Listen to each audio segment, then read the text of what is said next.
Good evening. Firefighters were today at the scene of a massive fire on Ellesmere Road in Halfway Tree, St. Andrew. The blaze, which has been widely circulated on social media, has reportedly affected the Premier Optical Eye Care establishment. Here is Truston Grizzle with the details. Fire engulfed sections of Premier Plaza earlier today, damaging at least one business entity. Public Relations Officer at the Jamaica Fire Brigade, Emilia Ebanks, provided more details surrounding the fire.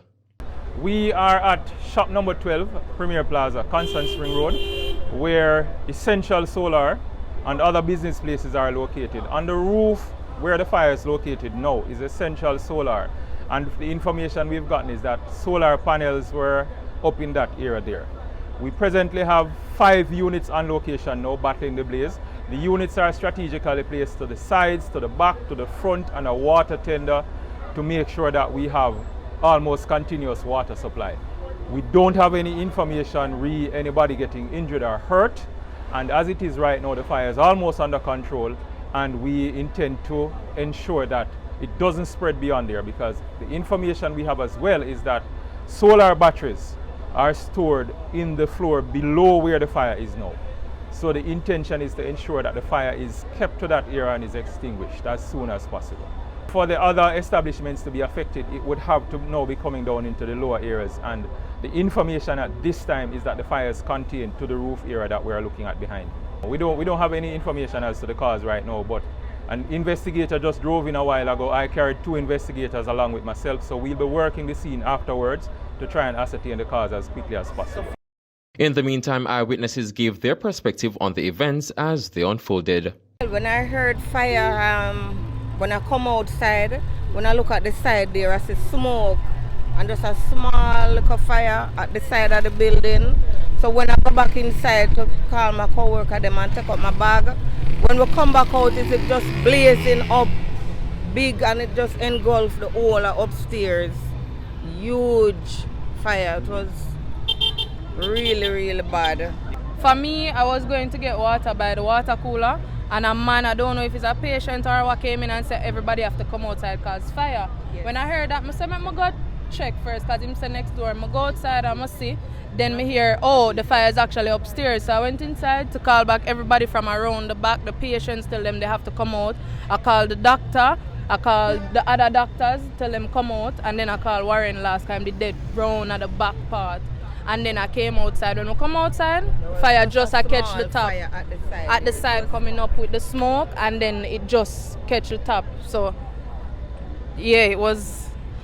But I think everybody came out in time, nobody was hurt. Probably the only thing was maybe the smoke affected a lot of people, for those who have asthma or, shorter breath and stuff like that. But everybody rushed out because the smoke was very bad. It was a whole lot. Is just like surprised. That was inside a technician and hear that fire. So I was inside even trying to sterilize things. At the moment when my staff tell me that fire, but I never know that so rapidly. So when I run from downstairs and run out, I even know myself, because it's just fire that I really, got to it though. But I give thanks for life that nobody really lose no life. But it's the disaster that I really have to shun from. And happy for life. So that's right. It. Can be a short circuit. Can be a short circuit problem. But you're not sure? You're not really sure, but I can be that, because it's a board sector. So anything cause fire, you're going to hit the board, and then that's it. Mr. Ebanks noted that the fire brigade had no information as to whether other establishments were affected, and Mello TV will bring you more on this story in subsequent newscasts. Reporting for Mello TV, I'm Truston Grizzle. Thank you, Truston. In other news tonight, 24-year-old Jordan Gabidon, a firefighter of Oral Way, Nannyville Gardens in Kingston 3, is scheduled to face the court following an incident in his community on Friday, July 8.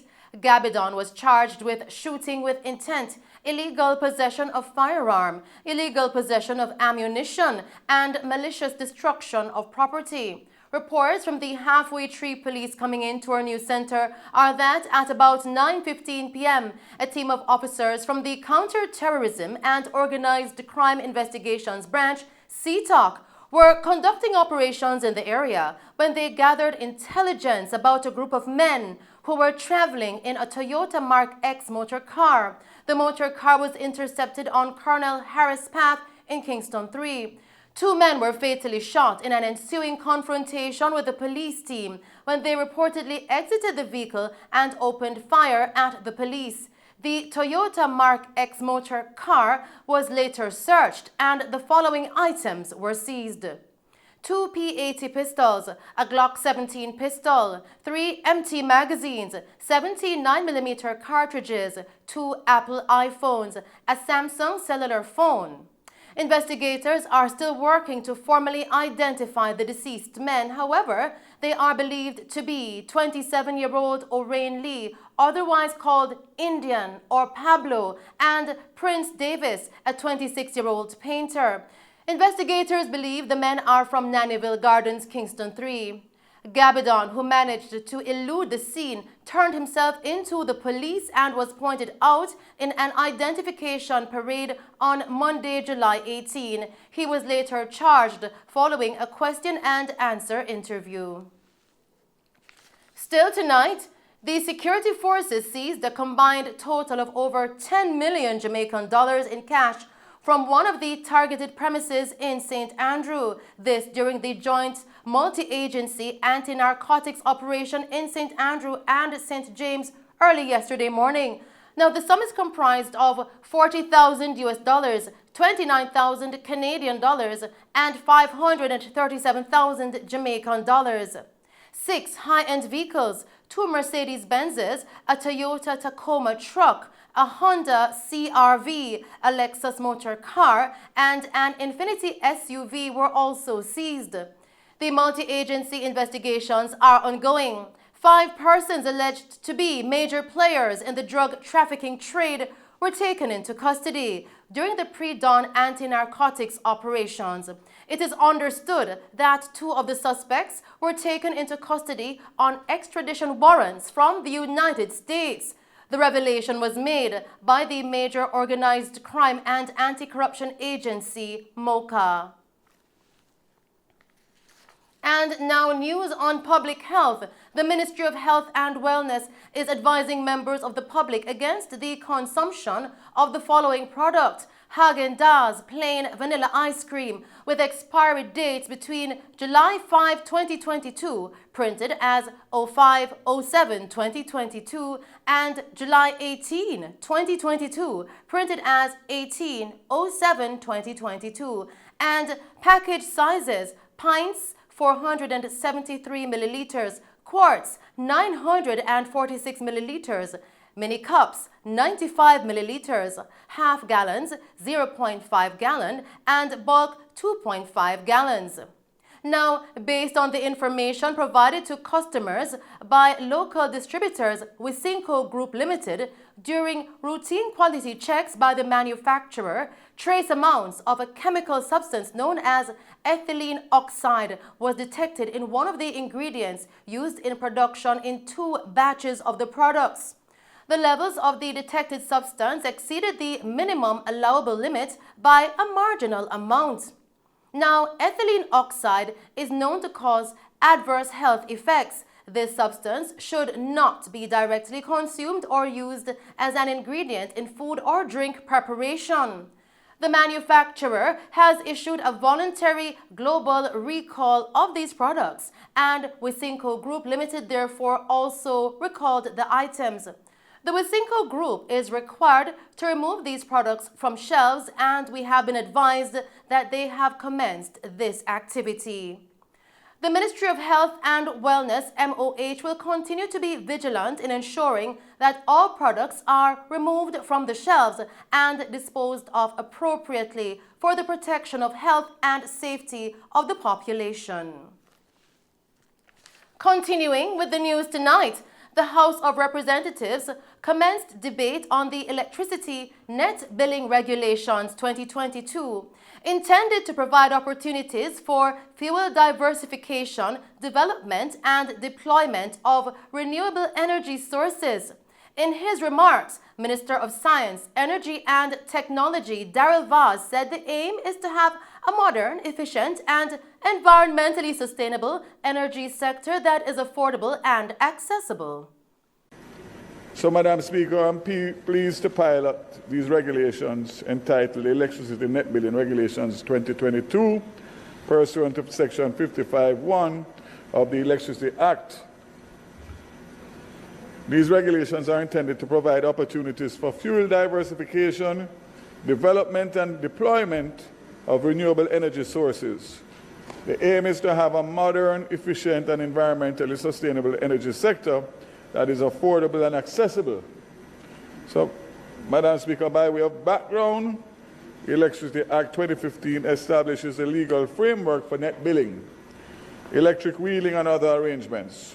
Of note, these regulations, as the name suggests, focus on the net billing programs and provide a regulatory framework under which, among other things, the Minister with responsibility for energy has the power to issue licenses.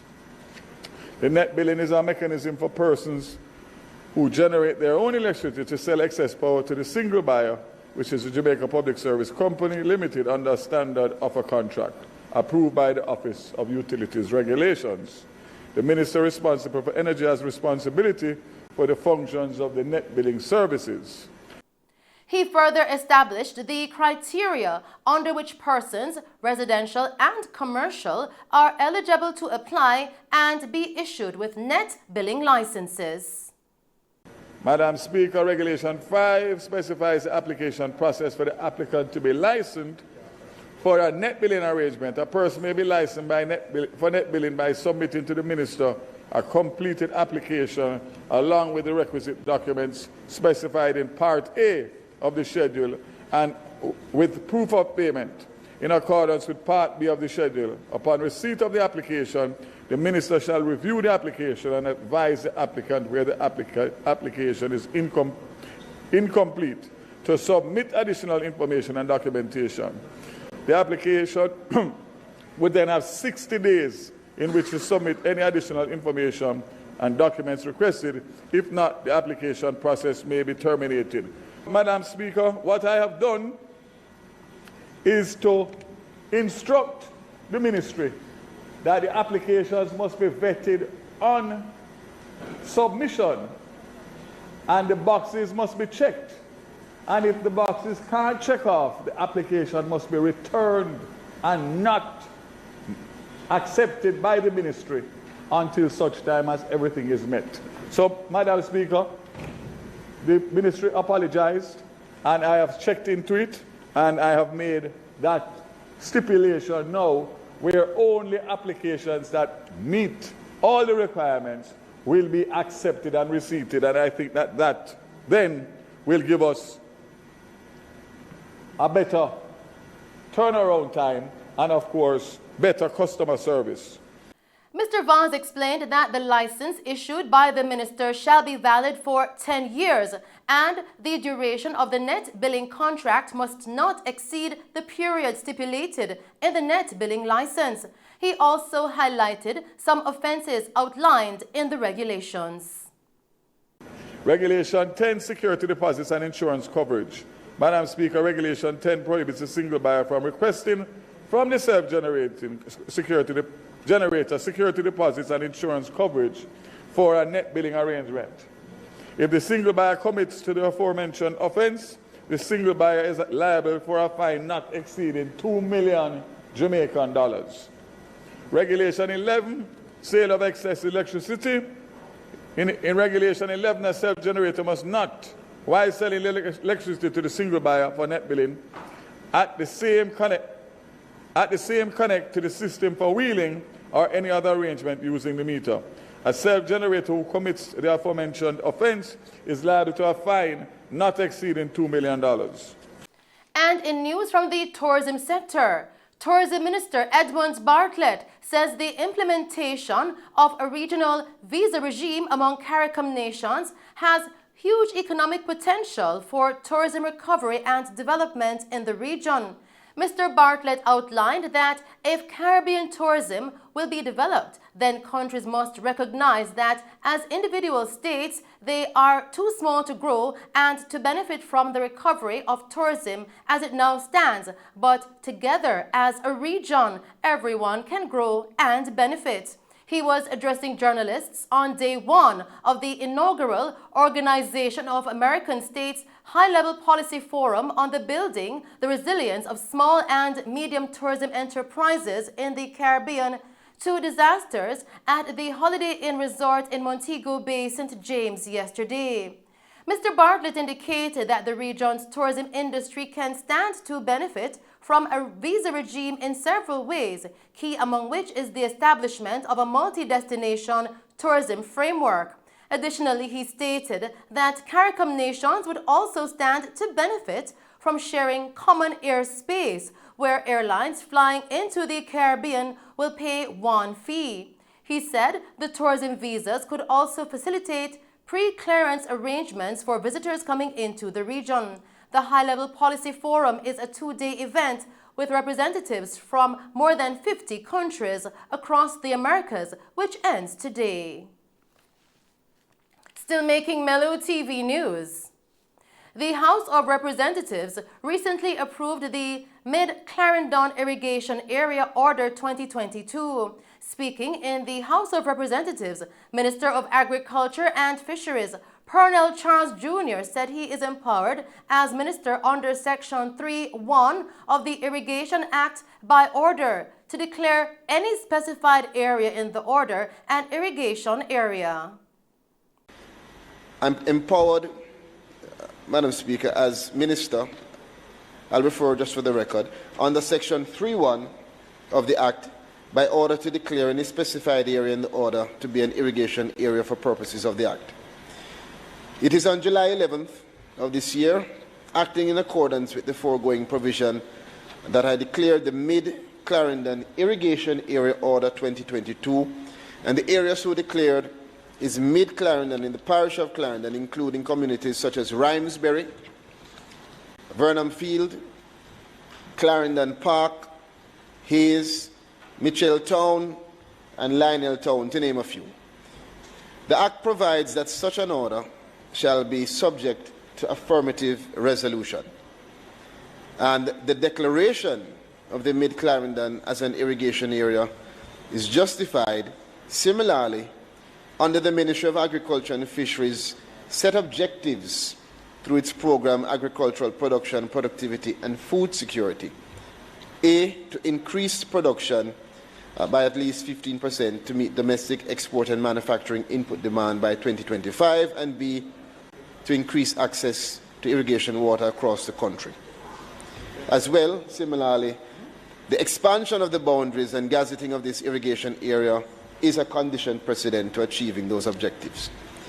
He argued that the declaration of Mid-Clarendon as an irrigation area is justified as the ministry is seeking to increase agricultural production by at least 15% to meet domestic exports and manufacturing input demand by 2025, as well as increase access to irrigation water across the island. He informed that the project will be beneficial to the parishes of Clarendon and St. Catherine. The project will improve irrigation, it will improve drainage, it will improve farm roads and flood control systems, and enhance agricultural production and marketing systems impacting approximately 795 hectares of arable lands in Clarendon and St. Catherine. The declaration of this irrigation area will underpin these infrastructure development activities. The Irrigation Authority will be able to fully execute its mandate once the area is officially declared as an irrigation area. And it is against the foregoing that I'm asking colleagues in the Honourable House to show support by affirming the resolution, the Mid-Clarendon Irrigation Order 2022. Continuing with the news tonight, the import duty on electric vehicles has been reduced from 30% to 10%, and purchasers of those vehicles will not have to pay license fees over the next 5 years. Here is Truston Grizzle with the details. Minister of Finance and the Public Service, Dr. the Honorable Nigel Clark, has announced the government's plan to lower the tax collected on imports from 30% to 10%. The House of Representatives on Tuesday approved the Customs Tariff Revision Amendment No. 2, Resolution 2022, and the Road Traffic License Duties Order 2022, and resolution to give effect to the measures. Madam Speaker, as I outlined in my budget presentation earlier this year, the government, by these orders, will be moving to reduce the import duty on electric vehicles from 30% to 10% and to eliminate fees on license fees on electric vehicles over the next 5 years. This was outlined in the budget presentation. No, import duties reduced from 30% to 10%, a further reduction, because 30% was already reduced, and license fees to be eliminated. The government of Jamaica is serious about reducing Jamaica's dependence on petroleum as we transition to a clean energy future. I speak from the perspective of the Ministry of Finance and the economy. The greatest risk to our balance of payments actually comes from our high dependence on petroleum for use for oil, but much of it, half of it, used for petroleum for motor cars. And as such, the government is supporting this transition by making it more affordable for Jamaicans to acquire electric vehicles. Dr. Clark advised that the lower duty rates and the elimination of the license fee requirement apply to electric vehicles that are 3 years old or less at the time of importation.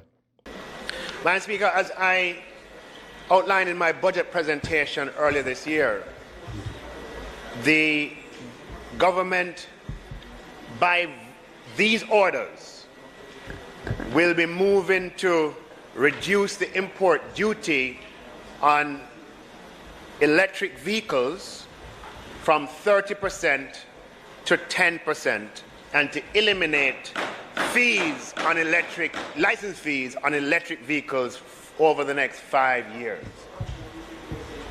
This was outlined in the budget presentation. No, import duties reduced from 30% to 10%, a further reduction, because 30% was already reduced, and license fees to be eliminated. The government of Jamaica is serious about reducing Jamaica's dependence on petroleum as we transition to a clean energy future. I speak from the perspective of the Ministry of Finance and the economy. The greatest risk to our balance of payments actually comes from our high dependence on petroleum for use for oil, but much of it, half of it, used for petroleum for motor cars.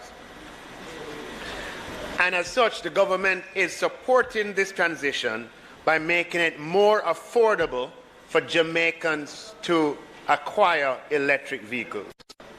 He said that the measures, which took effect on July 14, are supporting the country's transition from a high dependence on petroleum for motor vehicles by making it more affordable for Jamaicans to acquire electric vehicles as the country moves towards a clean energy future. The finance minister noted that duties on motor vehicles are a major source of government revenue, with earnings of about $30 to $40 billion. Reporting for Mello TV, I'm Truston Grizzle. Thank you, Truston, for that report. And those are the stories making news. I am Shellyan Hill. Stay safe, pleasant viewing, and thanks for watching.